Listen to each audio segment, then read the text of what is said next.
દર વર્ષે આવતી નવલી નવરાત્રિની ગરબા રસિકો રાહ જોઈ બેઠા હોય છે અને નવરાત્રિ પહેલાં જ યુવતીઓ અને મહિલાઓ અલગ અલગ ચણિયાચોળી સહિત જુદા જુદા વસ્ત્રોની ખરીદી કરી તેમજ યુવા વર્ગ પણ અલગ અલગ વસ્ત્રો લાવી નવરાત્રિના ગરબા શરૂ થવાની કાગડોળે રાહ જોઈ રહ્યા હોય છે।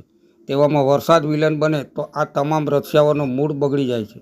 આ વર્ષની નવરાત્રિમાં અંબાલાલ પટેલની આગાહી અને રાજપીપળામાં દરબાર રોડ દૌલત બજાર સહિત કેટલીક જગ્યાઓ પર તેમજ નર્મદા પોલીસ દ્વારા જીતનગર પોલીસ હેડક્વાર્ટર પર ગરબાનું આયોજન થયું છે અને જિલ્લામાં શનિવારે પડેલા ધોધમાર વરસાદના કારણે ગરબા રસિયાઓમાં ચિંતાનું મોજું ફરી વળ્યું છે।